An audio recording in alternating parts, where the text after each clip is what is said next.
घ्यावी लागेल, कारण मला तर पर्सन आपलं हे फर्स्ट अंडर रायटिंग आहे, तर मला तर बघावं लागेल, कारण 100 करोडचा आपण विमा रिस्क घेतोय. सो त्यांनी आम्हाला बोलवलं आणि त्यांनी आम्हाला ब्रेकफास्टलाच बोलवलं. आणि ब्रेकफास्ट म्हणजे त्यांचं ते जे ऑफिस होतं, म्हणजे खूप मोठं ऑफिस होतं. थोडंसं मी जास्त सांगितलं तर तुम्हाला कळेल कोण आहे, म्हणून मी जास्त सांगू नका. पण जेव्हा मी त्यांच्या त्या म्हणजे ऑफिसमध्ये बसलो, ते सगळे खानसामा उभे होते. मग आम्हाला विचारलं प्रत्येकाला काय काय हवंय, त्याप्रमाणे मग ऑर्डर झाली, मग सगळं आणलं गेलं. आणि मग त्यांनी ना तिकडे एक मोठी स्क्रीन होती समोर, ती त्यांनी ओपन केली आणि मग ते ना आमच्याशी बोलायला लागले. आणि ये मॅडम, यहाँ पे हमारा ऑफिस, म्हणजे कुठल्या तरी वेनिस, मग हे ना ह्याच्या समोर आपलं ऑफिस, मग हे ना हे लंडनच्या ह्या स्ट्रीटवरती आपलं ऑफिस आहे, असं ते सगळं सांगत होते आम्हाला. आणि मला सांगत होते की आपलं आहे. So nice. आणि मग मग त्यांना असं हे करता करताना तो एजंटही बरोबरच होता. तर ते म्हणाले की माझ्याकडे खूप बाकीचे पण सगळेजण येत आहेत, कारण खूप इन्शुरन्स कंपनी मला, पण मला असं माहिती आहे की ही गव्हर्नमेंट कंपनी आहे आणि ती एवढी 100 करोड देऊ शकते जेव्हा मी नसेन. आणि त्यावेळी हा माझा एजंट बसलाय ना, तो माझ्या मिसेसला तिकडे बोलवणार नाही, तो स्वतः 100 करोडचं सगळं प्रोसेस करेल. So that is the beauty म्हणजे ऑर्गनायझेशनची ब्युटी, पण माझ्या एजंटचा सुद्धा जे काही विश्वास त्यांनी केला होता तयार. आणि शेवटी ना मज्जा म्हणजे शेवटी तो आम्हाला सोडायला खालपर्यंत आला. म्हणजे रिअल रॉयल माणसं असतात ना, ती तशीच असतात. खरंच सांगतो. मग बसल्यावरती मला माझे सर म्हणाले, अरे मॅडम ये तो बोल रहा था कुछ मिलेगा काय. म्हटलं sir, we are representing the organisation, ती ऑर्गनायझेशन जी भारतामध्ये प्रसिद्ध. खूप छान, खूप छान. We feel proud about that. कधी व्हेरी नाही. तुम्ही हा अनुभव सांगितला ना, तसंच एक मित्र आपले होते हैदराबादचे, आणि त्यांनी आम्ही कधी कधी जॉईंट कॉल्स करायचो ना, एक ऍडवायझर दुसऱ्या ऍडवायझर बरोबर. तर ते फोर्ब्स लिस्ट मधले होते आणि 1000 करोड प्लस असा ती व्यक्ती होती. आणि ती मुंबईला इथे एका मोठ्या 5 स्टार हॉटेलमध्ये मीटिंग होती. त्यांनी माझी ती मेडिकलला मी एकदा गेलेलो, तेव्हा त्यांनी सांगितलं मित्रांनी की आप जॉईन हो गए क्या. हा होतो, तू मला हेल्प करतोय, मी तुला हेल्प करतो, असं म्हणून असेच आहे आम्ही. मस्त मी कोट बीट घालून गेलो. म्हणजे आपल्याला हसायला येईल, पण एक रिअल स्टोरी, मी नाव नाही, पण काही खूप वर्ष झाली. आणि कोट बीट, आणि नंतर आम्ही त्या हॉटेलमध्ये बसलो, आम्ही दोघं. आम्ही मोस्ट मोठे प्रेझेंटेशन करून सगळं करून रेडी करून घेऊन गेलो की आता आमचं त्यांच्याकडे म्हणजे कामाला भरपूर माणसं, पण ती व्यक्ती आली एक सिम्पल हाफ चेक्सचा शर्ट घालून, म्हणजे नॉर्मल तुम्हाला वाटणार सुद्धा नाही, एवढे म्हणजे साधे. पण मी शिकलो म्हणजे ह्या लोकांकडून ना, की रिअल माणसं आणि एवढे पोलाईट आणि एवढे नमस्कार बोलण्यामध्ये रिअल. ते ना 3-4 मिनिटांमध्ये त्यांच्याकडे एक स्किल असते मॅडम. तुम्ही तर खूप जणांना पाहिलं की 3-4 मिनिटांमध्ये ते ओळखतात, पल्स ओळखतात बरोबर. आणि बरोबर आहे, इतकं बोलायला लागलं काय इकॉनॉमीमध्ये काय चाललंय वगैरे. म्हणतात ह्या माणसाला तर इकॉनॉमिक्सची ते बोलत असतील आणि आम्ही म्हणजे फक्त ब्रांच मॅनेजर. पण त्यांनी इतकं म्हणजे ते आम्हाला हे दिलं, आणि लगेच मग मेडिकल कधी करायची, आणि लगेच ऍक्सेप्ट पण झाली, स्विसला वगैरे जाऊन ऍक्सेप्टही झाली. असंही होऊ शकतं. मस्त मस्त. मला असा प्रसंग तो आठवतोय की तुम्ही गेलात आणि कसं असेल तो अनुभव, तो तुमच्याकडे गाठीशी राहिला ना. आज ते ऐकत असतील नसतील, पण ही गोष्ट आपल्याकडे. पण असे आणखीन काही किस्सा फिमेल्स बाबतीत झाला का, की त्यांचा अप्रोच कसा होता, की एखादी व्यक्ती अशी किंवा मोठी पॉलिसी असेल किंवा काही नॉर्मली फिमेल आपण सेलिब्रिटीज तर खूप केलेले आहे. हो ना, पण म्हणजे काही फरक आहे का, म्हणजे काही त्यांच्यामध्ये? ऍक्च्युली फिमेलमध्ये अजूनही तेवढं म्हणजे हे आलेलं नाहीये, म्हणजे कोणीतरी सांगतंय म्हणून ते मी त्याच्यासाठी तो जो अप्रोच आहे ना, तो अजून गेलेला नाहीये की हा ये मेरा है पोर्टफोलिओ मॅनेजर, कोणतरी दुसरा बोलतो म्हणून आपण करतोय. सो तो अवेअरनेस आहे ना, त्याच्यासाठी आपल्या फिमेल डिसिजन मेकिंग त्यांचा नसेल, कोणाचा तरी इन्फ्लुएन्स झालेला असेल. डिसिजन मेकिंग अजूनही करण्याची आपली थोडीशी. जेवढे सेलिब्रिटीज ऐकत असतील तर त्यांना सुद्धा तुम्ही तुमचे डिसिजन स्वतः करा, बिकॉज नाही कळतलं तरी कोणाला तरी तुमचे ऍडवायझर्स असतील, पण तरी तुमचा डिसिजन एक्झॅक्टली काय घेताय. एक्झॅक्टली. कारण पहिली पॉलिसी आपण जेव्हा त्यांच्या आपल्याकडे 100 पॉलिसी होती. हो, म्हणजे नाव घेतो सॉरी, कट करू. येस, आपले एक गायक मोठे, त्यांचे गायिका, तर त्यांनी तेवढ्या पॉलिसी तेव्हा घेतल्या कित्येक वर्षापूर्वी, आणि त्या म्हणजे ब्रँड अँबॅसेडर झाल्या ना. मग त्या पॉलिसी नंतर आपण एकत्र केल्या वगैरे, की इतक्या छोट्या छोट्या पॉलिसी एकत्र केल्या. पण जेव्हा त्यांना असं विचारलं गेलं तेव्हा ते म्हणाले की ह्याच्याशिवाय पैसे टाकू कुठे, कारण जेव्हा मला पेन्शनची वगैरे गरज लागेल तेव्हा मला तर हेच उपयोगी आहे. क्या बात आहे, खूप छान. आणि एका खूप मोठ्या माणसाला मी भेटले होते आणि मी त्यांना सांगितलं होतं, कारण त्याचं सुपरएन्युएशन फंड माझ्याकडे आलेला, की तुम्ही एक 100 करोड टाका पेन्शन प्रॉडक्ट मध्ये. तेव्हा ते म्हणाले मला गरजच नाही, की हे एवढं मोठं माझं एम्पायर आहे. आज आपण असं बघतोय की आज त्यांना एम्पायर मधनं बाहेर काढलं. हो, तुम्हाला कळलं असेल, आम्ही नाव नाही घेत आहे, पण खरंच मोठे इंडस्ट्रियलिस्ट. जर ती पॉलिसी घेतली असती आणि पेन्शन त्यांचं चालू झालं असतं तर आज त्यांच्यावर ही वेळ आली. हो, मुलाकडे ही गोष्ट केस कसेऱ्या काही करायला लागलं नसतं. सो अशाही गोष्टी त्या वेळेवर ते डिसिजन घ्यायला पाहिजे.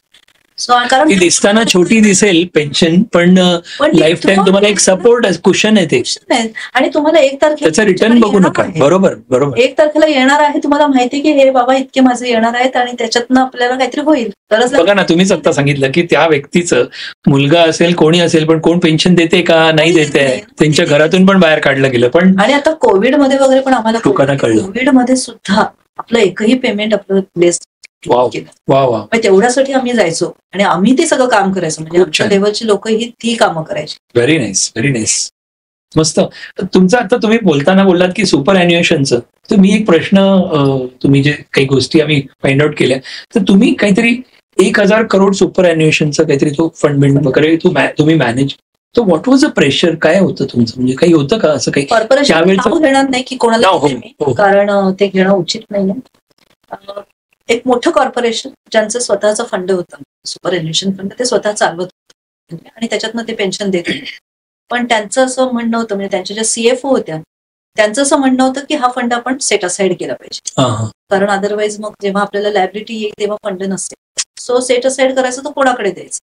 आणि नेहमीच्या ह्याच्या प्रथेप्रमाणे सगळ्यांकडनं कोट मागितले गेले. बरोबर. सो आमच्याकडनं पण कोट मागितले गेलं आणि मग त्याच्यावरती बरंच हे होतं, कारण साधारण 5,000 करोड वगैरे त्याच्यातनं येणार. आणि मग आम्हालाही कोटेशन केलं. पण काय असतं, PNGS मध्ये हे gestation period is very high, कारण खूप ठिकाणी ते डिसिजन मेकिंग बोर्डला जातं, गव्हर्नमेंट ऑफ इंडिया वगैरे असं.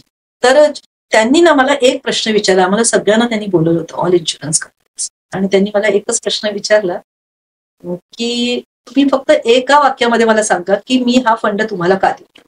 मस्त. तर म्हणजे त्यावेळी माहिती नाही कसं क्लिक झालं, देवाची कृपा माझ्यावर. मी म्हटलं, सर माझ्या समोर बसलेले सगळे ज्या कंपनीज आहेत त्या सगळ्या कंपनीचं सुपर एन्युएशन फंड मी बघते, आणि जर तुम्ही तुमचा फंड जर त्यांना देत असाल तर बघा, म्हणजे आमच्याकडेच येणार आहे, चॉईस इज युअर्स. आणि मग ते चेअरमन सुद्धा उठले, मॅडम को पेमेंट कर दो. केस मला मिळाली आणि त्या वर्षामध्ये म्हणजे खूप 1,095 करोड वगैरे माझ्याकडे आले. क्या बात आहे. आणि कसं सेलिब्रेशन झालं? नाही म्हणजे मला अगदी चेअर आनंदाचा झाला असेल, पण सगळ्यांनी फोन केले आणि माझे ZM माझ्या स्टाफ बरोबर पूर्ण त्यांनी 1 दिवस घालवला. क्या बात, म्हणजे किती ऑनर. आणि 1 सप्टेंबरला मी टार्गेट केलं, म्हणजे 1 मार्चला करायचं ते. आणि ते एक वेगळा झील येतं. हो, ऍब्सोल्युटली ऍब्सोल्युटली. मजा आली. खूप छान, खूप छान, मस्त वाटलं मला. मी तो अनुभवतोय दिवस कसा असेल त्या दिवशी संध्याकाळी. घरी तर मजा असेलच, पण तुम्हाला स्वतः आपल्याला असं स्वर्ग गाठल्यासारखं वाटतं ना, देव भेटल्यासारखं. त्यात एक मजा काय झाली माहिती, अजून एक मजा सांगते की त्यावेळी ना त्यांचा लास्ट दिवस होता, चेअरमन ते रिटायर होणार. हो. आणि त्यांचं ना ते सगळे बाकीचा स्टाफ निघून गेला आणि मग त्यांनी त्या मॅडम आणि माझं खूप छान रिलेशन होतं. CFO म्हणाल, तू लेख ना चेक. मी म्हणते सर इतका चेक, कारण तुम्ही तो पण लिहिला, चेक पण मी लिहिला, पण त्याच्यासाठी मला मुलीला कॉन्टॅक्ट करायला लागला किती झिरो लिहायचं. So that is also an experience. 1,000 crore 1,000 crore लिहिणार, 1,000 करोडचा चेक मॅडमनी लिहिलाय. नेफ्ट वगैरे नव्हतं ना. हा नाही, पण बघा, हो मला तर म्हणायचं आता तुम्ही प्रत्येकाने चेकबुक काढा सगळ्यांनी आणि कमीत कमी 1,000 करोड लिहा. मॅनिफेस्टेशन आहे ना. किती म्हणजे मला विचारायला लागलं तिला, किती झिरो लिहू, कारण कसं नाही. खरंच मित्रांनो, तुम्ही सांगा मला की तुमच्यापैकी किती जणांनी 1,000 करोड अशी चेक लिहिलेले. मी कोणाला देण्याचं नाही, पण ऍटलिस्ट हा लिहा. सो अनुभव पण एक बरं वाटतं. एक वेस्ट गेला तरी चालेल, कॅन्सल चेक. पण नाही, आम्ही लावत होतो. आम्ही आमच्या ऑफिसमध्ये, आठवते ना पूजा, आपण पण शिकलो कोणाकडून तरी की कुठला मोठ्यात मोठा चेक आला की इथे बोर्ड होता आमचा, तर इथे आम्ही असे लावून ठेवलं. ते मोटिवेशन, म्हणजे मी एकटाच बसलो तरी हा पूजा आपल्याला आलं, आपण काम करू शकतो. असं की ह्याच्यापेक्षा थोडंसं पुढे. हा, त्याच्यासाठी म्हणजे कधी कधी अप अँड डाऊन म्हटलं ना मी, तर डाऊन फील केलं, अरे काही नाही, पराग तुम्ही करू शकता.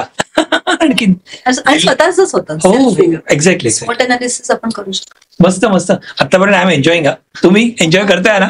मला तसं म्हणजे एकदम सगळं मागे गेल्यासारखी जर्नी केल्यासारखी ना. ऍक्च्युली ते तसंच झालं पाहिजे, म्हणजे महत्वाचं.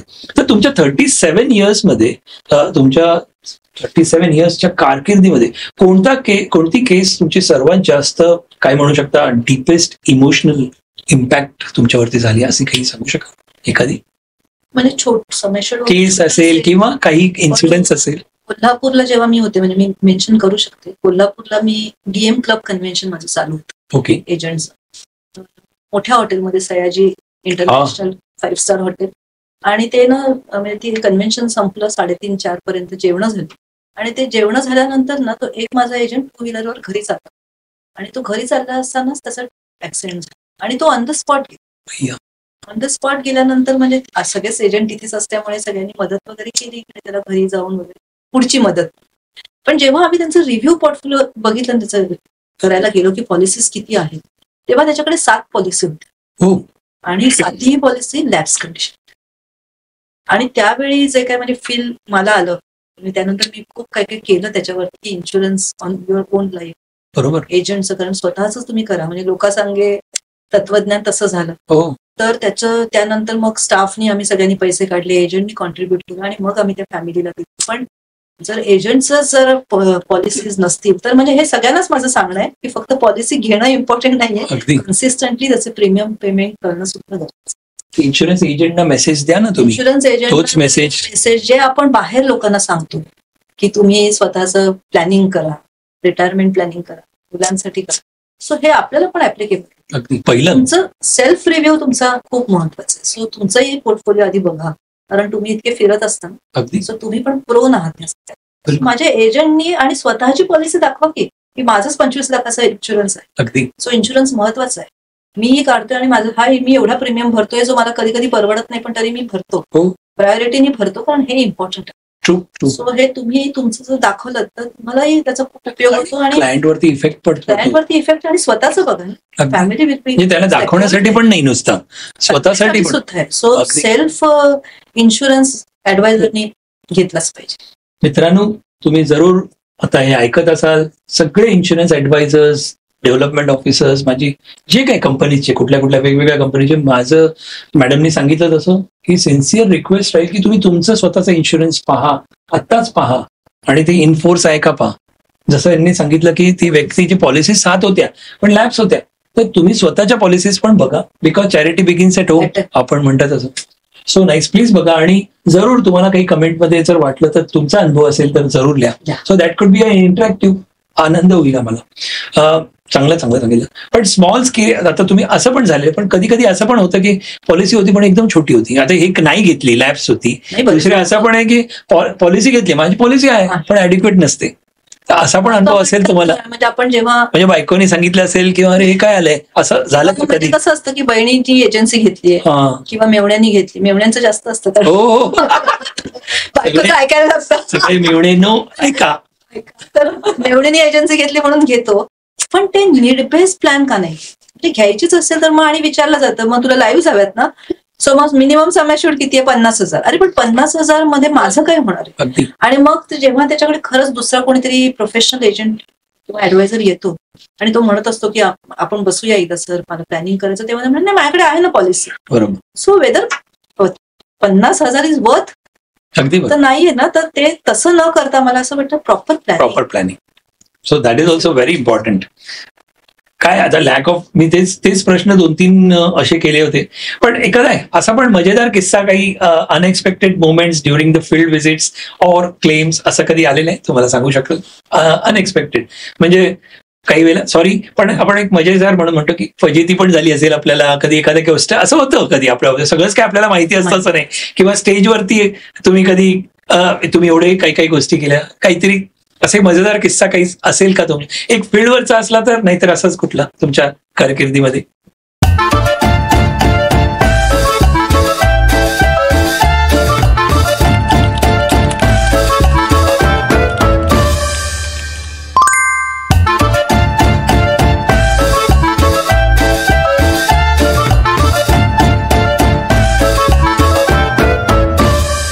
बद्दल किंवा इन्शुरन्स बाबतीत तुम्ही काय संदेश द्याल? खरं तर जसं आपण म्हणलो ना की 3 आपल्या अत्यावश्यक गोष्टी आहेत आयुष्यासाठी, म्हणजे अन्न, वस्त्र आणि निवारा. रोटी कपडा मकान. आणि चौथं येतं ते आयुर्विमा. हो, आयुर्विम्याला पर्याय नाही. म्हणजे काहीही आपण म्हटलं की माझ्याकडे खूप ऍसेट आहे, खूप पैसा आहे, तरीही इन्शुरन्स हा प्रत्येक माणसाला घेतलाच पाहिजे. ऍक्च्युली जेव्हा नॅशनलायझेशन झालं ना, तेव्हा त्यामागे उद्देशच हा होता की पॉलिसी इन एव्हरी पॉकेट. म्हणजे ज्याला इन्शुरन्सची गरज आहे सर, तर मला असं वाटतं की मरण हे म्हणजे सगळ्यांना येणारच, मरण पद कोणी घेऊन आलं नाही. त्यामुळे इन्शुरन्स इज मस्ट प्रत्येकाला, पण तो प्रत्येकाने आपल्या नेटवर्थ प्रमाणे तो इन्शुरन्स घेतला, ना की जे एजंट आपल्याला सांगतात तसं इन्शुरन्स. ओके. पुढचा प्रश्न आपण फर्स्ट क्लास. म्हणजे तुमच्या म्हणण्याप्रमाणे इन्शुरन्स रोटी कपडा गरजांमध्ये, रोटी कपडा मकान अँड इन्शुरन्स हे पाहिजे. Very nice. पण असं कधी आलेलं की मला इन्शुरन्स नकोच आहे, असं तुम्ही जाऊन सुद्धा काही उपयोग झाला नाही आणि मग अशी व्यक्ती किंवा कन्व्हिन्स झाली, अगोदर नव्हतीच आणि कन्व्हिन्स झाली, असा काही अनुभव आहे? अनुभव आहे की आधी असं म्हटलं होतं की नाही मला नकोच, किंवा कोणी वाढवलं एवढं होतं ते तुम्ही काहीतरी सांगून ते तर नॉर्मल होत होतं. ते खूपच म्हणजे ह्याच्यामध्ये झालेले खूप केसेसमध्ये. कारण जेव्हा मॉरल हजार्ड रिपोर्ट लिहिण्यासाठी जातो तेव्हा आमच्या लेवलचं जेव्हा असतं तेव्हा तो समेश्वर जास्त असतं, म्हणजे तो माणूसही नेटवर्थ जास्त असतं, तेव्हाच आम्ही इन्व्हॉल्व्ह होतो. बरोबर.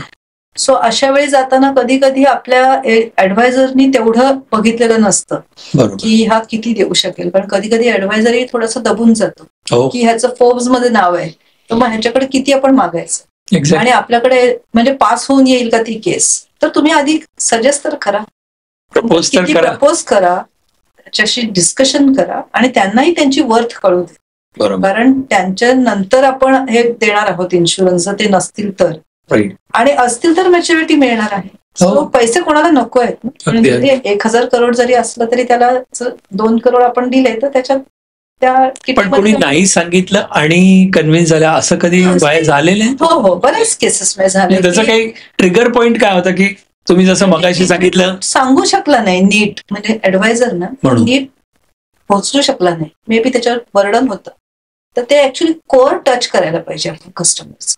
कोर काय असतं, तर त्याचे कोर मेन असतात त्यांची मुलं, तर त्यांच्या एज्युकेशनसाठी किंवा त्यांच्या फर्दर लग्न असेल किंवा अजून खूप काही असतात. म्हणजे आता तर तुम्ही बघितलं ना तर डेस्टिनेशन मॅरेज मध्ये भरपूर म्हणजे येतो, आणि नंतरचं म्हणजे अगदी ते हनीमून पॅकेज पर्यंत आई वडिलांनाच करावं. फुल. सो आता त्याचं तेवढं खूप वाढलंय आणि 1-2च मुलं असतात, त्याच्यामुळे आपलं जे काही आहे ते आपण सगळं त्यांच्यासाठी करतो, तर ते जेव्हा आपण कन्व्हिन्स करतो तेव्हा त्याचा उपयोग होतो. So nice. What does success mean to you now after retirement? तुमच्या रिटायरमेंट नंतर म्हणजे तुमच्यासाठी काय असं सक्सेसच्या हिशोबाने सांगू शकाल? सांगू शकेन मी, कारण म्हणजे आता परवा मी एअरपोर्टवर गेले होते, नागपूरला चालले होते आणि माझ्या बरोबर माझे वडील आणि बहीण होते आणि ते म्हणताच म्हणाले आता दिदीचं कोणी भेटायला. सो मी पाय टाकला आणि आपले 2 म्हणजे माझ्याच ऑर्गनायझेशन मधले 2 प्रोटोकॉल ऑफिसर मला समोर भेटले. मॅडम घरात धावत आले आणि म्हणजे I was also so happy की त्यांना खूप 3-4 महिन्यांनी मी भेटले. सो मला वाटतं की ही माझ्याकडे जी आहे ना ती माझा ऍसेट आहे, ऑनगोईंग आहे. तर काल मी विजा ऑफिसला गेले, युकेचा विजा माझा आता रिन्युअल साठी आहे, तर तिथे गेल्यावरती एक म्हणजे डेव्हलपमेंट ऑफिसर, एक धिप्पाड डेव्हलपमेंट ऑफिसर, माझे 6-5 वगैरे असणारे सगळ्यांमधनं मला ते समोर दिसले आणि ते असं धावत आले आणि पाया पडले माझे आणि सगळ्यांच्या देखत, आणि मला आज गुरुपौर्णिमा मॅडम, आज तुम्ही भेटलात तर मी खूप खुश झालो. सो हे पैशाने विकत मिळणार नाही, म्हणजे दिस इज सक्सेस मला. ते म्हणजे काय आहे ना, ते इतकं आतनं आलं आणि म्हणे आपको किसने रिटायर किया, मला बघून म्हणाले, तर तेही म्हणलं बरोबर, आपको बरोबर समजा की मॅडम को कैसे खुश करना है. खूप छान. सो हे जे एक्सपिरियन्स आहेत ना, हे मला वाटतं हे सक्सेस आहे माझं, असं मला खूप जाणवतं. वा. तुम्ही पुन्हा समजा तरुण वयात, आता पण तसं चुकीचा शब्द घातलाय, हे काय कोणी मागे गेला तर हे कट असं म्हणूया. ओके. तर स्वतःला कोणता सल्ला म्हणजे द्याल? हा अनुभवानंतर सल्ला तुम्हाला पाठी बघत असाल, अरे हा सल्ला त्यावेळेला म्हणजे पाठी बघितलं तर उपयोगी पडेल, हे प्रत्येकासाठी उपयोगी येईल म्हणून विचारलं मी. तुमच्यासाठी काय तुम्ही सल्ला द्याल? म्हणजे मार्केटियर म्हणून जर तुम्ही मला विचारलं की काय इन्शुरन्स मध्ये होतात तर काय सल्ला, आणि मग इंडिव्हिज्युअल ऍज अ पर्सन म्हणून तुम्हाला काय सल्ला लाईफचा? म्हणजे जे मी 2000ला मी ब्रांच मॅनेजर झाले, ती मी 87 झाले असते तर LICचा अजून मी काहीतरी सेवा करू शकले असते. म्हणजे माझं मार्केटिंगचं जे काही कौशल्य आहे ते मी पणाला लावलं असतं अजून. सो ते एक मला असं वाटतं की अजून करायला म्हणजे हरकत नव्हती. लाईफ मध्ये असं म्हटलं तर असं खूपच शिक्षण रोजच शिकतो आपण, म्हणजे ते काही ना ऑनगोईंग प्रोसेस आहे. पण मला असं वाटतं अजूनही थोडंसं मुलींना जास्त वेळ देता आला असतं तर, कारण असं आहे की आता ते इतके बिझी आहेत दोघी की आता त्यांची अपॉइंटमेंट घेऊन मला जावं लागतं. बरोबर. सो असं वाटतं की काहीतरी थोडंसं राहून गेले, पण आता मी त्याचं जे काय आहे व्हेरी नाईस. तुम्ही हे ऍडमिट करताय आणि आता हा प्रश्नाद्वारे ऍटलीस्ट समजतं. आणि ते ऍडमिट करते, पण ते तर होणारच आहे, पण म्हणून मी करिअर सोडणार नाही. पण मी आता असं विचार करते की कमीत कमी नातवंडांना तरी आपण वेळ देऊया, ते एक आपण करू शकतो. खूप छान, खूप छान. तुमच्या मुली बघतायत तर तुम्ही त्यांना काय मेसेज द्याल सांगा? त्यांना माहिती आहे की mamma is our role model, त्यांचं नेहमी म्हणणं असतं. येस, तरी त्यांना सांगा ना, काही मेसेज द्या. म्हणजे हेच दोघींनाही की त्यांच्याकडे लक्ष द्यायला मला एवढा वेळ मिळाला नाही. पण मोठी माझी मुलगी आहे, तिला तर म्हणजे नक्की ते जाणवलंय, आणि म्हणून ती बरोबर तिच्या 2 सेशन मध्ये जेव्हा मुलं घरी येतात तेव्हा तिने बरोबर ती ऍडजस्ट करून ठेवलं तिचं शेड्यूल, आणि त्याप्रमाणे मुलांना वेळ देते. म्हणजे जे माझ्याकडनं थोडंसं राहून गेलं ते ती देण्याचा प्रयत्न करते. सो सगळ्या प्रत्येक लेडीजना हे आहे की जे जे येत आहेत करिअरमध्ये, कुठलंही करिअर करताना थोडंसं त्यांना म्हणजे घरातनं जरी ते वर्क फ्रॉम होम असेल तरी त्यांच्याकडनं कधी काही गोष्टी राहून जातात. पण ठीक आहे, आपण दुसऱ्या पद्धतीने काहीतरी त्याची, असं होणार नाही की आपण अगदी म्हणजे हे केलं नाही म्हणून हे केलं असं होत नाही. पण जास्तीत जास्त लक्ष द्यायचा प्रयत्न करा, कारण आपल्या नंतरची जनरेशन सुद्धा डेव्हलप होणं खूप गरज आहे. कारण जे आईने व्हॅल्यूज दिल्यात ना त्या मी मुलींना देऊ शकले. आता मुलींनी करतात ते द्यायचे आणि म्हणजे देत आहेत त्या. So I am very happy. So nice. आईबाबांविषयी काय सांगाल तुम्ही, तुमच्या आईबाबांच्या विषयी? आईबाबांविषयी इथपर्यंत तुम्ही आलात आणि म्हणजे मेसेज असेल तर आईबाबांची पुण्याई आहे की मी आज तुमच्या समोर बसून ह्या पॉडकास्ट करते. So nice. आईने जर एवढा सपोर्ट केला नसता, म्हणजे लहानपणी तिची जी शिकवण होती म्हणजे तिचं एकच असायचं की तुम्ही शिका, कारण हेच आपलं ऍसेट आहे. एज्युकेशन इज युअर ऍसेट, आणि ते कोणी nobody can snatch it, nobody can take. आणि त्याच्यामुळे तुम्हाला बाकीची जी सगळी तुमची स्वप्न आहेत ना त्याच्यानेच पूर्ण होणार. आणि त्यामुळे माझ्या घरामध्ये म्हणजे मी सोडले तर 3 डॉक्टर आहेत आणि भाऊ आहे पायलट. त्याच्यामुळे मला असं वाटतं की हे जे काही आहे आज घरामध्ये 10 डॉक्टर्स आहेत आणि 5 पायलट्स, तर ह्या सगळ्याची समृद्ध आहे. समृद्ध आहे. तर हे सगळं आहे ना, हे माझ्या आईला सगळं त्याचं श्रेय जातं. Salute to my mother.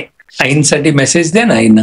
आई आता नाहीये, पण तरी त्यांच्याशी बोललात तरी हिशोबांनी, म्हणजे डायरेक्ट तुम्ही. म्हणजे आई, थोर तुझे उपकार, तुझ्यामुळेच आज आम्ही आहोत. तू नसतीस तर मला असं वाटत नाही की मी इथे बसू शकते. So sweet, so sweet. बाबा ऑफकोर्स, बाबांसाठी पण मी म्हटलं सेपरेटली बाबांचा मेसेज असा बघूया म्हणून म्हटलं. बाबा खूपच स्ट्रॉंग होते आणि त्याच्यामुळे मे बी मी पण बाबांवरती जास्त आहे. स्ट्रॉंग झाले, स्ट्रॉंग ऍडमिनिस्ट्रेटर झाले, आणि त्यांनी जे काही व्हॅल्यूज टाकले, कारण पैशांशिवाय तर काही झालंच नसतं. बिलकुल. त्यांनी जो काही सपोर्ट दिला, म्हणजे आईनी बाकीचं दिला आणि बाबांनी फायनान्शियल सपोर्ट दिला, ह्याच्यामुळे आज आम्ही 5ही जण एक समृद्ध असं जीवन जगतो. वाव, त्यांचे खूप उपकार. सुपर. आणि तुमचे बेटर हाफ गाणारे, त्यांच्यासाठी मेसेज लिहा. ते माझ्यावरती नाराज होतील, अरे माझ्याविषयी काय बोलले नाही. असं नको. की त्यांनी एवढं म्हणजे मार्केटिंग मध्ये जेव्हा मला सांगितलं की तुम्ही मार्केटिंग मध्ये अपॉइंटमेंट झाली तुझी ब्रांच मॅनेजर, तेव्हा मी ह्या तिघांनाही समोर घेऊन मी त्यांच्याशी बोलले होते. क्या बात आहे. की हे मार्केटिंग, कारण काही वर्षापूर्वी तेही माझ्याच बरोबर काम करत होते, म्हणजे आमचंही लव्ह मॅरेज आहे, त्यामुळे त्यांना माहिती आहे की मार्केटिंग काय असतं. पण त्यांचा अतिशय सपोर्ट, आणि त्याच्यामुळेच मी करू शकते. त्यांच्या सपोर्ट शिवाय म्हणजे शक्यच नाही. So sweet, so sweet. आणि दोघंही मार्केटिंग मध्ये असल्यामुळे बऱ्याचशा त्याच्या आयडिया मी घेतलेल्या आहेत. अच्छा, ते पण ना? ते पण म्हणजे दुसऱ्या कंपनीत होते, दुसऱ्या ऑर्गनायझेशन मध्ये होते. He was zonal head in marketing. So त्या ह्याचा पण मला फायदा झाला, आणि विन विन सिच्युएशन जे काही आहे ते त्याच्यामध्ये आमचं दोघांचाही सहभाग असल्याशिवाय असं होऊ शकतं. So nice, so nice. आता एक आपण थोडंसं एंडिंगकडे वेगळ्या राऊंडमध्ये जाणार आहोत, पण एक प्रश्न असा आहे की what is the message you want to give to every client in India about insurance?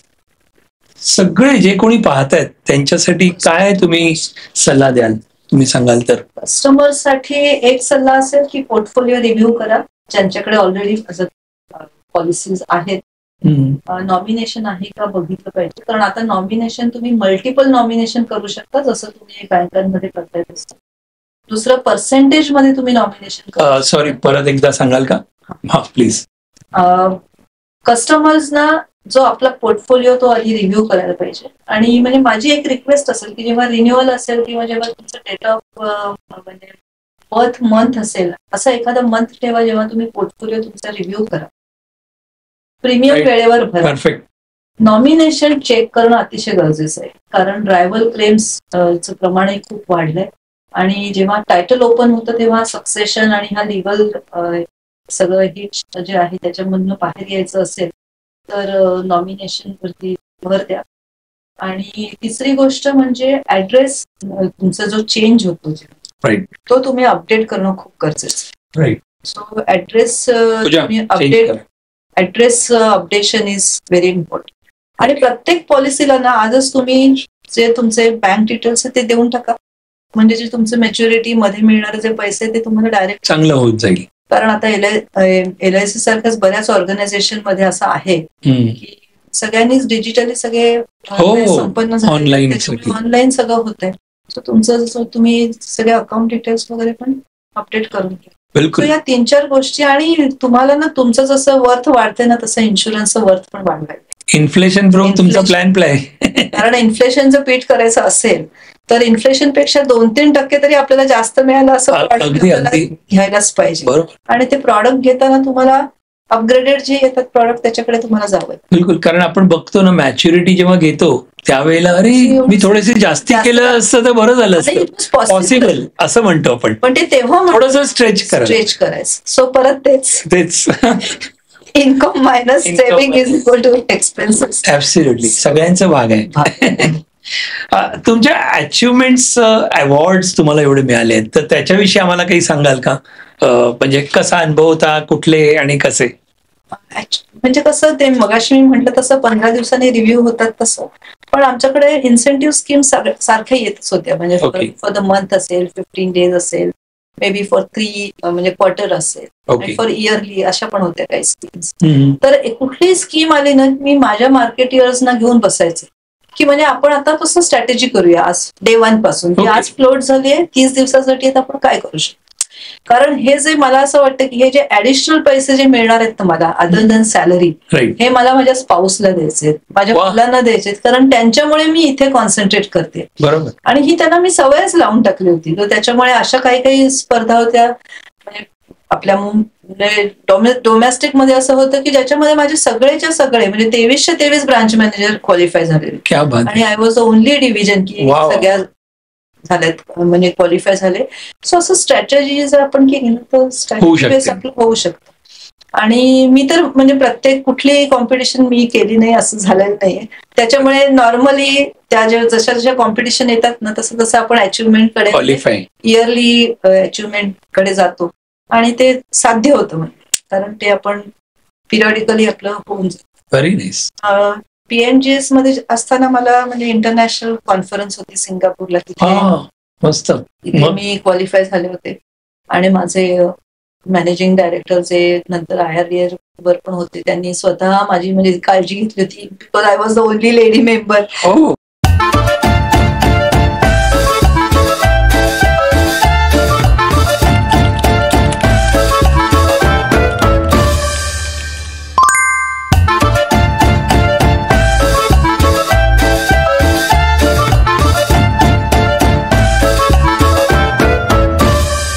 Janashree Bima Yojana वगैरे ज्या आमच्याकडे काही सोशल सिक्युरिटी स्कीम्स होत्या त्याच्यामध्ये मी चांगलं काम करू शकतो. त्याच्यामुळे मला ठाण्यामध्ये ठाणे म्युनिसिपल कॉर्पोरेशनचा ठाणे गौरव पुरस्कार मिळाला.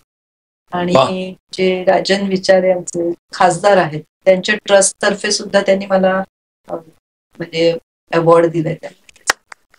आणि अवॉर्ड मिळाला एक मस्त शाबासकी असते. मिलिंद क्लॅप करा मॅडम साठी. आमची बघा छोटी टीम तुमच्यासाठी. Yes yes yes. पण कधी ना असं म्हणजे अप्रिसिएशन कधी हवंच असतं आणि ते पुढच्या काही म्हणजे ज्या संधी येणार आहेत त्याच्यामध्ये काहीतरी करण्याची अशी उमेद वाढवत. वा वा वा. थँक्यू. खूप छान मस्त. तुम्ही मगाशी बोलता बोलता मला वाटतं त्याच्याविषयी जरा सांगा ना. तुम्ही ई बुक म्हणालात तर कुठल्या सब्जेक्ट वरती तुम्ही म्हणाल? म्हणजे आता मी त्याच्यावर खूप जास्त सांगू नाही शकणार. टेक्निकल लिहिते. ओके.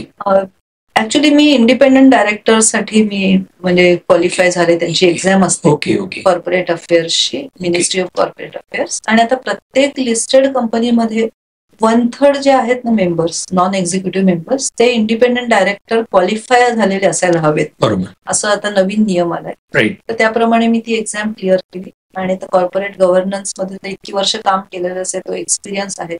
तर आता मी ऍप्लिकेशन अप्लाय करायला सुरुवात केली. एक Indian institute of corporate affairs आहे, त्याचं डेटा बँक, त्याच्यामध्ये माझं नाव इन्क्लूड झालं.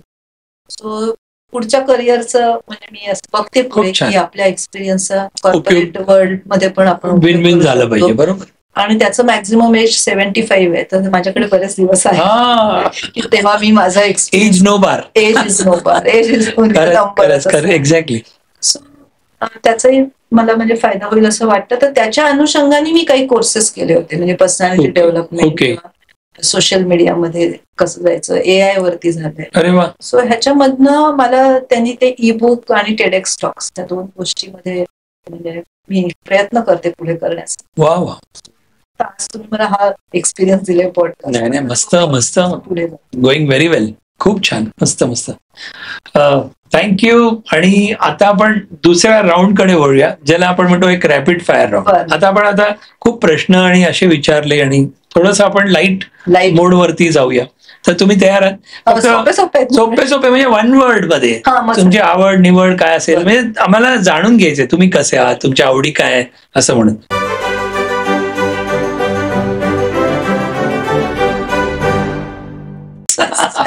येस. ओके. तर पहिला प्रश्न असा की तुम्ही म्हणजे पर्सनॅलिटी असते की मॉर्निंग पर्सन, नाईट पर्सन, कामाच्या बाबतीत असू शकतात. तुमच्या बाबतीत काय, मॉर्निंग की night? Night. Night. Late night, midnight? किती वेळ लागू शकते. हो. झोप मला खूप कमी आहे. वा वा. टी और कॉफी तुम्हाला आवडतं? कॉफी. Coffee prefer. वा वा वा. तुम्ही जॉगिंग म्हणा किंवा चालायला जात असाल तर हिल्स किंवा स्नीकर्स? स्नीकर्स. Sneakers of course. अर्थात कॉमन सेन्सचा प्रश्न पण घातलाय आम्ही. बीच और माउंटन्स तुम्हाला काय आवडतात? Because I am from Goa. म्हणजे पणजीला माझं घर आहे त्याच्यामुळे. वा. काय सगळंच मस्त. खूप छान. तिथे कोण असतं? मिस्टर तिकडे. मस्त.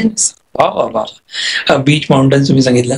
तुम्ही इंट्रोवर्ट की एक्स्ट्रोवर्ट पर्सनॅलिटी? एक्स्ट्रोवर्ट. सेल्सला, मार्केटिंगला मनामध्ये काही ठेवत नाही, जे काही आहे ते सांगून टाकायचं. Absolutely absolutely. आणि विसरून जायचं, सांगायचं आणि तिथल्या तिथे विसरायचं. Very nice very nice. Summer और विंटर कुठलं आवडतं? अर्थात आपण ज्या ठिकाणी आहोत तिथे वेगळं आहे. सध्या लंडन मध्ये जास्त असते त्यामुळे विंटर अजिबात आवडत नाही. तेव्हा मला लेकीकडे जाता येत नाही. हा प्रश्न बरोबर होता तुम्हाला. येस समर. स्वीट जेवण की स्पायसी जेवण आवडतं तुम्हाला? कसं म्हणजे आता गोवावाली आहे त्यामुळे फिश आवडतं. फिश आलं की येस थोडस स्पायसी चालतं. पण डेझर्ट वगैरे आवडतात? मला स्वीट मध्ये म्हटलं तर म्हणजे पुरणपोळी पासून काही खाऊ शकतो. पण तरी स्वीट मध्ये काय आवडतं तुम्हाला? पुरणपोळी. पुरणपोळी. वा वा वा. तुम्हाला कॉल करायला आवडतो का टेक्स्ट करायला आवडतो? आजकाल व्हॉट्सअप. मला ना कॉल करायला जास्त आवडतं. हॅपी बर्थडे म्हणण्यापेक्षा म्हणजे मेसेज पेक्षा फोन करून त्याला बोललं ना की खूप आनंद. Very nice. पर्सनल कनेक्ट होतं. एक्झॅक्टली. रेन और सनशाईन म्हणजे अर्थात सनशाईन. Very nice. तुमचा कुठला ड्रीम जॉब आहे का किंवा होता म्हणा, आता तुम्ही काम केलेलं पण असं काहीतरी होतं का की तुम्हाला पॉलिटिशियन व्हायचं होतं? ऐका, पॉलिटिशियन व्हायचं होतं पण ऐका पण अजूनही काही वेळ गेली नाही. नाही बिलकुल. त्याच्यामुळे अजूनही मी होपफुल आहे. वा वा वा.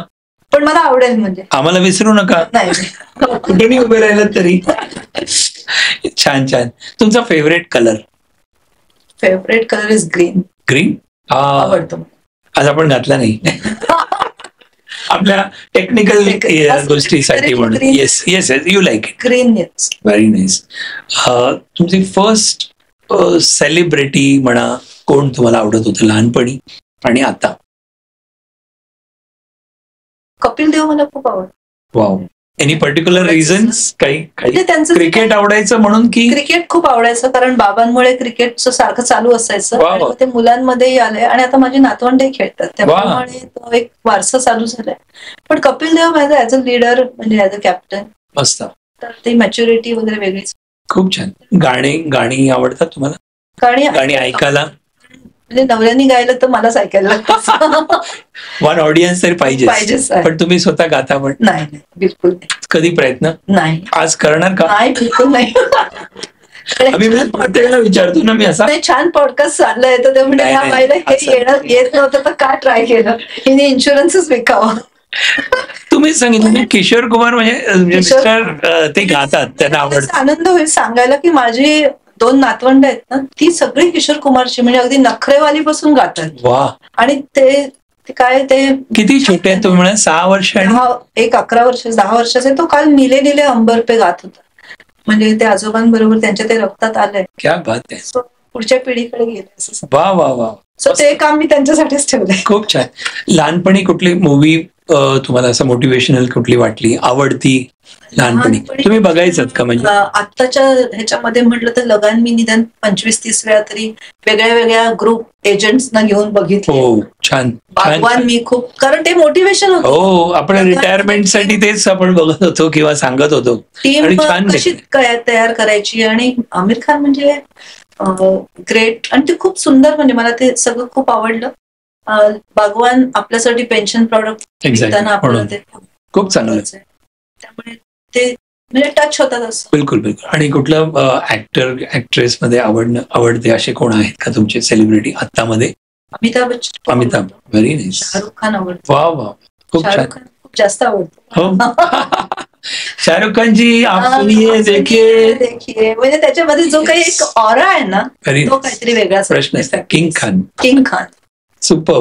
आणि ऍक्ट्रेस ह्याच्यामध्ये कोण आवडतं तुम्हाला? ऍक्ट्रेस मध्ये मला आलिया भट खूप आवडते. वाव. ऍक्टिंग म्हटलं तर मूवीज बघता तुम्ही? दीपिका. हो, खूप बघतो. खूप छान, खूप छान, मस्त. आधी तर असं होतं की दर शुक्रवारी नवीन रिलीज झालं. अरे वा. एक हे होतं, म्हणजे सो नाईस. खूप छान. One word to describe yourself. एका शब्दामध्ये अवघड आहे, पण तरी सुद्धा आपण असं म्हटलं तर तुम्ही स्वतःला from personality point of view किंवा ओव्हरऑल काही काय सांगाल? म्हणजे तर माझ्या डोक्यामध्ये सारखं असं असतं की I should be the best mother, I am the best wife, असंच describe. I am the best. म्हणजे तुमची इच्छा तीच असते, मॅनिफेस्टेशन त्याच डायरेक्शननी असतं. सुपर, मस्त, मजा आली. ही राऊंड मध्ये काय एकदम 100 मार्क्स झाले तुमचे, पूर्ण मार्क्स एकदम मस्त, छान. आता मला जस्ट विचारायचंय बघा,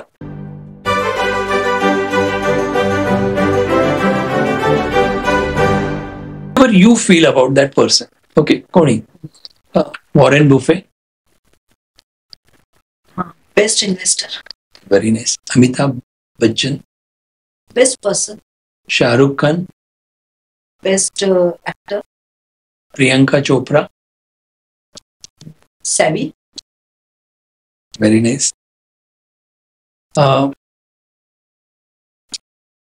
मदर टेरेसा. असं नाव घेतलं पीसफुल, मला वाटलं बापरे. ओके, मदरली फील होत. So nice. रतन टाटाजी. हो, best person. Super, best personality. Very nice. तुमचे कोण रोल मॉडेल्स होते लहानपणी? इंदिरा गांधी. वाव, खूप आवडायचे. आणि मला असं वाटायचं की मला, म्हणजे मी चालायचे, बोलायचे तुम्ही तसेच इंदिरा गांधी सारखं करायचे. म्हणजे आता मी तसं बघा, लहानपणी तुम्हाला कनेक्टिंग द डॉट्स म्हणजे हे प्रश्न आणि सगळे पूर्ण ऐकला पॉडकास्ट, तर मी तरी असं समजतो की I come to know the person, जवळून ऐकायला मिळते, बघायला मिळतं. खूप छान, मस्त, आयकॉन होते. खूप छान. लॉर्ड कृष्ण. कृष्णा म्हटलं की असं प्रेम वगैरे असं छान असं सखी म्हणजे राधा आणि हे प्रेम करणार असं व्हेरी नाईस, असं छान म्हणजे चित्र असं समोर उभं राहत. True, absolutely.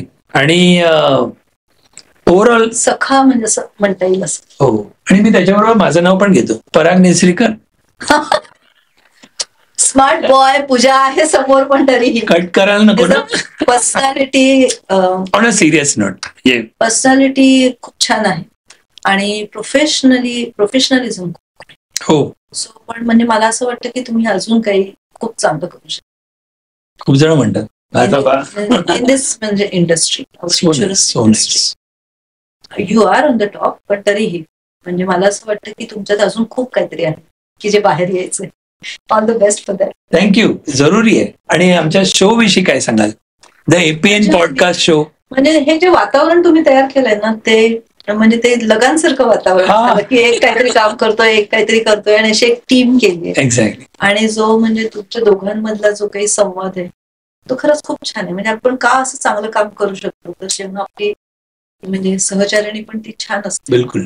त्याच्यामुळे ते करू शकते. आणि ही खूप सुंदर आयडिया आहे जी आहे कोणाला बोलवायची आणि त्यांना बोलतं करायची. आणि त्याच्यामुळे कारण पुढच्या माणसाला ह्याच्याबद्दल माहिती मिळत असते, खूप माहिती की जी अदरवाईज आपण ऐकत नाही. म्हणजे रील्स वगैरे बघण्यापेक्षा जर हे काही बघितलं तर आपल्या लाईफमध्ये नेहमी चेंज एक्सपेक्टेड आहे. So nice. Parag, you are doing a fantastic. Thank you so much. आमच्या ऑडियन्ससाठी मेसेज द्या ना. द एपीएन पॉडकास्टचे आमचे खूप ऑडियन्स आहेत आणि ते नेहमी रेग्युलर हा शो बघत असतात आणि कमेंट्स लिहित असतात. तर त्यांच्यासाठी तुमचा मेसेज की, आणि जरूर अपील करा आपल्याला आपला शो पण बघून देत आणखी. एपीएन पॉडकास्ट शो म्हणजे आज जो मला एक्सपिरियन्स आलाय तो हा एक्सपिरियन्स खूप छान आहे. कारण आपण खूप बघतो की युट्यूब चॅनल खूप आहे, पण एक क्लास असणारा आणि काहीतरी मेसेज देणार असं हे शो आहे. जे सेलिब्रिटीज आणतात ते मला वाटतं खूप म्हणजे चूज करून आणतात आणि त्याच्यावरती रिसर्च केला जातो. म्हणजे नुसतं आणायचं, बसवायचं आणि शो करायचं असं नाहीये, जे काय माझ्यावरनं कळलं. कारण माझ्याशी आपण किती वेळा 2-3 वेळा बोलल्यानंतर आपण सो असे चांगले शोज असतात त्याला आपण ते पुढे आणायचे असतात. कारण आपल्याला त्याचा फायदा आहे, कारण आपण ते चांगलं वाचत राहतो आणि वाचनाशिवाय आणि ऐकण्याशिवाय तर दुसरा मार्ग नाही. त्याच्यामुळे आपल्याला पण समृद्ध करायचं असेल तर अशा शोजना तुम्ही करताच आहात. पण मला असं वाटतं की अजूनही तुम्ही तुमच्या मित्र परिवाराला पण सांगितलं तर त्याचा नक्की फायदा होईल. खूप छान. आणि जरूर कमेंट्स त्यांना लिहायला जरूर आग्रह करा की काही चांगलं वाईट काही आहे तुम्हाला लिहायचं आणि ते करणं गरजेचं आहे. कधी कधी काही गोष्टी आपल्याला आवडतही नाही, त्याही सौम्य शब्दात आपण सांगू शकतो की ज्याच्यावरती आम्हाला इम्प्रोवाइज करू शकतो आणि त्यांच्या टीमला काही करेक्टिव्ह ऍक्शन घेता येते. कारण शेवटी आपण नेहमी घडत असतो, ते तुम्ही तुमच्यासारखी लोकच घडवत असतात. आणि आम्ही समृद्ध आहोत. आमचा शो जो चांगला समृद्ध आम्ही फील करतोय किंवा हे सगळं आमच्या जे ऑडियन्स आहे ऑडियन्समुळे. कारण त्यांच्या सपोर्ट शिवाय त्यांनी काही करेक्शन सांगितलं आम्ही पुढच्या वेळेला काहीतरी करतो. So thanks to all. तुम्ही सजेस्टही करा की अजून तुम्हाला कोण हवंय. अगदी. सो त्याच्यामध्ये अजूनही आपला शो आणखी चांगला. हो खरंच. सो आपल्या सगळ्या प्रेक्षकांचं एकदम आभार, अभिनंदन. चांगलं ते शो बघ. येस. आणि बघा, जरूर कमेंट्स लिहा. आता शेवटचे काही 2-4 प्रश्न घेऊया आपण. आपण रविशंकर प्रसाद सरांचे मी ते परवा भेटलो तर त्यांच्याविषयी सांगा ना. काही तुमचा अनुभव म्हणा किंवा तुम्ही जे ते एवढे ते आले होते. आता आपण बघूया, त्यांना आणण्याचा प्रयत्न करतोय आपल्या शोवरती. पण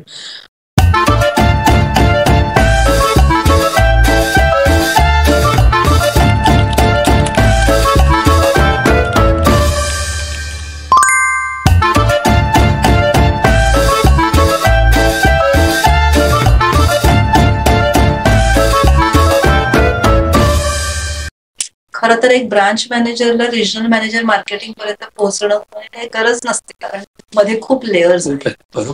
पण कधी कधी काही व्यक्तींना आपण जोडले जातो ना. म्हणजे परत तसंच की सगळ्या हॉलमध्ये मी एकटी लेडी आणि मी नेहमी बेस्ट आणि अचिव्हमेंटमध्ये मी नेहमी फर्स्टच असायची. सो फेलिसिटेशन सुरू झालं की ते म्हणायचे अरे ऋता खूप लाव, कारण त्यांना माहिती असायचं की माझं पहिलं फेलिसिटेशन. सो त्यांनी मला पहिला प्रश्न विचारला की पहिल्यांदा सांग की ऋताचा अर्थ काय आहे. तर मी म्हटलं सर ऋता मीन्स ऋत म्हणजे सत्य आणि ऋता म्हणजे जी सत्य बोलते ती ऋता. तर म्हणे अरे मार्केटिंग में चलेगा क्या. म्हटलं चल रहा है ना सर क्योंकि मैं फर्स्ट हूँ. सो अशी आमची ओळख झाली आणि मग नंतर म्हणजे त्यांनी खूप प्रेम केलं माझ्यावर. म्हणजे असं मुलींवर कसं करतात बरोबर. म्हणजे मी कधी काही चांगलं काम केलं ना तर आरएमच्या सेक्रेटरीत पण मला फोन यायचा की सर वॉन्ट्स टू टॉक. क्या बात. आणि मग लोकांनाही असं वाटायचं की म्हणजे एवढं काय आहे की एवढं मॅडमशी एकदम नातं झालंय. पण म्हणजे आज सर रिटायर होऊन पण मला वाटतं 7-8 वर्ष झाली असतील पण अजूनही कम्युनिकेशन आहे आमचं म्हणजे पर्सनल हे आहे. आणि तेही ठाणेकर झाले खूप छान. तोही एक आहे. पण एक व्यक्ती म्हणून ना त्यांच्याकडनं खूप शिकणार खूप कारण त्यांनी म्हणजे बिहारमध्ये वगैरे काम केले की ज्या म्हणजे छोटे छोटे ब्रांचेस त्यांचे किस्से किती आम्ही ऐकत होतो. किस्से म्हणजे समृद्ध करणार. खरंच जेव्हा ऐकतो ना तेव्हा आपल्याला वाटतं की अशा सिच्युएशन मध्ये आपण हे करायला पाहिजे. चॅलेंजेस आहेत म्हणजे मार्केटिंग मध्ये कसं ना रोजच चॅलेंज आहे. इथे बोलू शकणार नाही पण काही गोष्टी सगळ्या नाही शेअर करू शकत की म्हणजे तर पण सरांचा एवढा सपोर्ट असायचा. सो त्या ग्रेट पर्सनॅलिटीच्या बरोबर मी काम केलं म्हणून आज मी इथे येऊ शकले असं मला वाटतं. मस्त सुपर खूप छान रोल मॉडेल्स. आणखीन आपले एजंट्स कम्युनिटीमध्ये ऍडवायझर्स कम्युनिटीमध्ये कोण 2-3 ज्यांच्याशी आठवण येते म्हणा असे खूप जण असतील पण काही सांगण्याचे असतील तर 2-2 ओळी किंवा काही सांगू शकलात तर नावं घेऊन असतील तर काय हरकत नाही. ते काही आपण एडिट पण करू. पण काय आहे ना कशा कोणाला एखाद्याचं नाव घेतलं दुसऱ्याला माझं का नाही घेतलं मॅडम म्हणजे असं कारण ही गोष्ट प्रेम करणं घेतलं. पण मी परागचं नाव घेऊ शकते कारण इकडे मी समोर घेणारं कोणी नाहीये. पण असं कारण सगळी माझी मुलं आहेत म्हणजे सायली चांगली की अबोली चांगली असं विचारलं तर मला सांगता कारण दोघी माझ्या आहेत. त्यामुळे असं कोणी एजंटचं नाव सांगता येणार नाही की म्हणजे कोण सांगलं. मी फक्त कशासाठी म्हटलं की अनुभवाच्या हिशोबाने अरे ते मस्त होतं कारण त्यांनी असं एक किस्से म्हणून 2-3 किस्से जर असतील तर शेअर करायला. पण मला तसं नाव नको घ्या पाहिजे तर असं कधी कधी नावाने असं आपण घेतो. एक एजंट आहे की ज्यांचे नंबर ऑफ पॉलिसीज खूप करतात may be more than 5,000. So त्यांची स्ट्रॅटेजी एक वेगळी असते की एक माझे एजंट आहेत पाटील म्हणून कोल्हापूरचे त्यांनी मला कस्टमर मीटला बोलवलं आणि जेव्हा मी हॉलमध्ये गेले ना तर 3,000 लोक ऑलरेडी भरलेली होती. म्हणजे मी म्हणाले 11 बोकड कापले मॅडम. म्हटलं काय बोलताय म्हणजे काय सांगताय काय आणि ह्याला काही कस्टमर मीट म्हणतात. तर म्हटलं काय कोणाचा वाढदिवस नाही सगळ्या कस्टमरला मी बोलवले. तर ते एकेका वर्षामध्ये ना असेच 3,000-4,000 पॉलिसी करायचं आणि म्हणजे अगदी सरपंच स्पेशालिटी काय होती सगळे तिकडे हजर. त्यांची काय स्पेशालिटी होती की जेणेकरून एवढा त्यांचा नेटवर्क असेल म्हणजे रोज काम ना सतत काम म्हणजे सकाळी ते 8 वाजता घर सोडायचं डबा घेऊन जिकडे मिळेल तिथे थांबून डब्यात घ्यायचं आणि त्यांची मिसेस म्हणजे ती फार शिकलेली नव्हती पण ती पूर्ण बॅक ऑफिस बघायची आणि एका कोल्हापूरच्या जवळच्या एका खेड्यामध्ये राहायचे. काय म्हणता. आणि तिकडनं ते एवढं प्रवास करायचं. सो ती तुम्ही काय पाडळीकर पाटील हे जे 3,000 म्हणाले पण म्हणजे त्यांचं ते असं होतं आणि त्यांना सांगितलं मला आज 100 पॉलिसी पाहिजे तर 100 पॉलिसी तुमच्याकडे येणार. म्हणजे मी त्यांना एकदा सांगितलं होतं की जीवन आरोग्य म्हणजे हेल्थ इन्शुरन्स मध्ये तुम्ही 100 पॉलिसी आज करा. तर त्यांनी 3 दिवसांमध्ये 100 पॉलिसी केल्या. ती जी म्हणजे ग्रीप होती कस्टमरवर मानलं पाहिजे ते म्हणजे काहीतरी एक वेगळंच. Very nice. खूप जण असं सांगता येणार नाही कारण एवढं किती जण असतील 50,000 तुम्ही म्हणाले ऍडवायझर्स. पटेल आहेत जे ना एवढे आजारी आलेले आपल्या शोला इतकं आजारी असताना पण किती करू शकतो. मी म्हणाले हॉस्पिटलमध्ये बघायला गेले तरी मॅडम ये टाइम में MDRT करू. म्हणलं अरे वो सब छोड मी तुझे देखणे आहे की ऑपरेशन हुआ है. सो अशी ही लोक आहेत की जी म्हणजे एकदम तुम्हाला पण मला स्पेशली म्हणजे आता तुम्ही बोलता बोललात पण तुम्ही त्यांना भेटायला गेलात. सो ही पण नाही कारण ते रिलेशन आहे ते आणि तुम्ही ठेवलंय. असं कोणाचं नाव घेणं म्हणजे असं सगळेजण येतील म्हणतील मॅडम मला वाटलं मी तुमचं सगळ्यात लाडका. पूर्ण आपल्याला वेगळा पॉडकास्ट शो नाव घेऊन असे करू शकतो. पण मी जरूर डेफिनेटली म्हणजे खूप हा शो ऐकताना म्हणजे किंवा आता विचारताना प्रश्न पण तुमच्याकडे अनुभवाचा एवढा भंडार आहे म्हणजे आणि प्लस कनेक्ट जो आहे ऍडवायझर्सचा, तर त्याच्याकडून आम्ही जेवढा प्रयत्न करायचा आम्ही प्रयत्न केला. आशा करतो की आपल्या सगळ्यांना जे कोण इन्शुरन्स फील्ड मधले असतील त्यांना हा आवडला असेल. प्लस दुसरे जे काही क्लायंट्स, परत माझा एकच राऊंड तो प्रश्न येतो की विमेन्ससाठी तुम्हाला एक शेवटचा मेसेज आपल्याला क्लायंट्स जे कोणी आहेत विमेन्स त्यांच्यासाठी तुम्ही काय सांगाल? आणि मग आपण हा शोची की आपल्यावरती कुटुंबाची जबाबदारी असते असं मला वाटतं. महिला म्हणजे from insurance point of view असेल किंवा नॉर्मल पण तुम्ही as a women to women message financially independent. कारण काय माहितीये ना की आपली स्वतःची जी वर्थ आहे ना ती तुम्ही ओळखायची शिका.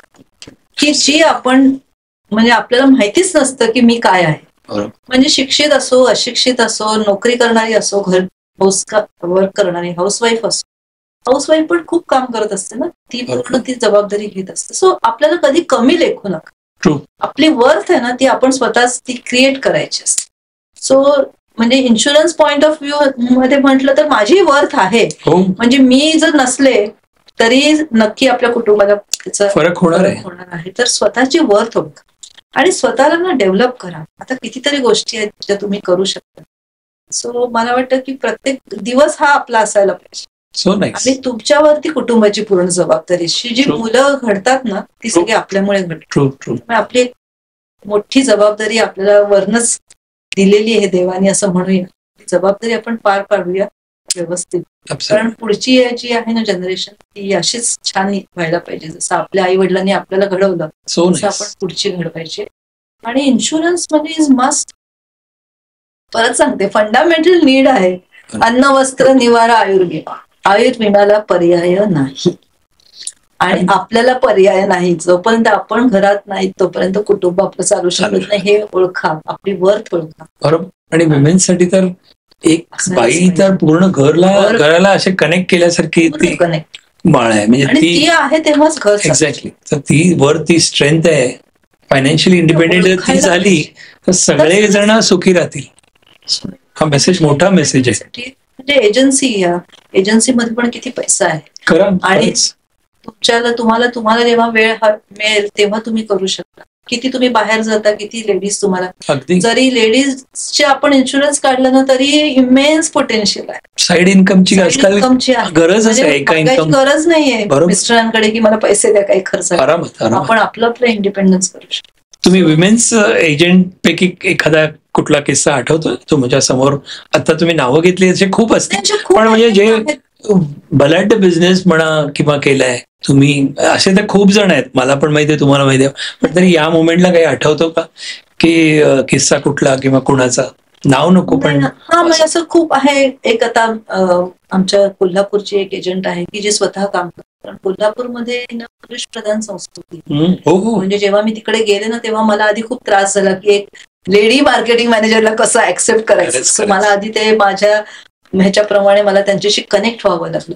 सो ती तिकडे खूप चांगलं काम करते. म्हणजे मागच्या वर्षी तिने 4 करोड प्रीमियम तिथे ती काम करते. म्हणजे खरं डबल ऍक्च्युअली हॅट्स ऑफ म्हणायला पाहिजे. तुम्ही म्हणाला म्हणजे असेही एजंट आहेत की ज्या स्वतः काम करतात. Very nice, very nice. Sky is the limit. Absolutely. Just go on. मस्त. सो मित्रांनो, आपण पॉडकास्ट आता बघताय. आतापर्यंत आपण खूप प्रश्नांची उत्तरं ऐकली ऋता मॅडम त्यांच्याकडून. आणि आपण असे बोलत खूप वेळ राहू शकतो आणि असे किस्से भरपूर आहेत. पण सांगितल्याप्रमाणे एक एक नावाने किस्से सांगणं बरोबर नाही, कारण कोणाला तरी आणखीन बेचारे हर्ट होईल. मला प्रत्येकाचा अनुभव आहे. हा बरोबर. पण एवढंच की आमचा प्रयत्न असा होता की ऍटलिस्ट तुमच्या समोर काही नावं म्हणा किंवा काही गोष्टी आल्या तर समजा तुम्हाला याच्यातून काही मदत झाली, मोटिवेट झालात आणि काही शिकायला मिळालं तर nothing like it. So thank you so much madam. तुम्ही आमच्या शो मध्ये आलात आणि सगळ्या म्हणजे प्रश्नांची उत्तर एकदम भरभरून दिली आणि मन मोकळेपणाने दिली. So thank you so much. हा एपिसोड आपण म्हणूया की पहिला एपिसोड, पण पुढे आपण जरूर कधी आणखी कुठल्या टॉपिक मध्ये असेल तर आपण जरूर नक्की भेटूया. कारण खूप खूप काही गोष्टी आहेत ज्या लोकांपर्यंत पोहोचल्या पाहिजेत, ज्या आपण काही गोष्टी एडिट करून बोलत असतो, पण that will be helpful to them in different programme आणि प्लॅटफॉर्मवरती. सो मित्रांनो, थँक्यू. आणि आपण रजा घेऊया आजच्या एपिसोडची आणि पुढच्या एपिसोडला आपण परत भेटूया, दॅट इज पुढच्या फ्रायडेला. Thank you so much. विसरू नका तुमचे कमेंट्स खूप महत्वाचे आहेत, तुमचे लाईक्स, आणि तुम्ही सबस्क्राईब करा आमच्या चॅनलला. आणि तुमचा सपोर्टनी आम्ही आणखीन पुढे जाऊ. आणि मॅडमनी सांगितलं तसं पण की कुठलेही गेस्ट तुम्हाला जे आवडतात तर जरूर सजेशन मध्ये द्या, की आम्ही प्रयत्न करू त्यांना अप्रोच करून. तुमचे पण कोणी गेस्ट असतील जे सेलिब्रिटी टाईप काही स्पेशलाइज स्किल असेल तर जरूर आमच्याशी कॉन्टॅक्ट करा आणि आम्ही त्यांना इथे बोलू आणि लोकांपर्यंत त्यांचे विचार पोहोचू. So thank you so much. Thank you madam. Thank you so much. Thank you. It's my pleasure. Yes yes. Bye.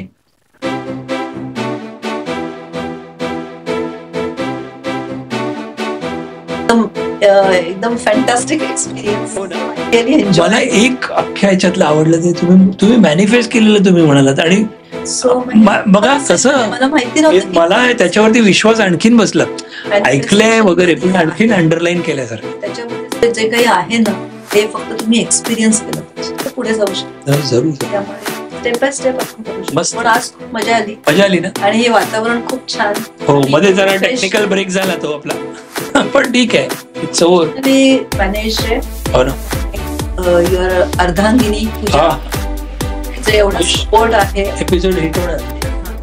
आणि ऑफकोर्स मिलिंदजी त्यांनी शांतीनी बसून त्यांनी ते सपोर्ट करतात. या गोष्टीसाठी ना टीम वर्क इज आणि लीडर बद्दल काय बोलू. नाही तुम्ही कारण हा एक्सपिरियन्स ही लोकांच्या मध्ये राहून आलेला आहे. की वर्ष शिकतो ना आपण, लोकांकडून आपण शिकतो, परत तिथून आपण परत काहीतरी देतो. I am also learning. प्रदान हे चालू. येस. पण आय रिअली एन्जॉय. प्रश्नाला काही ओके ना. एकदम व्हेरी नाईस.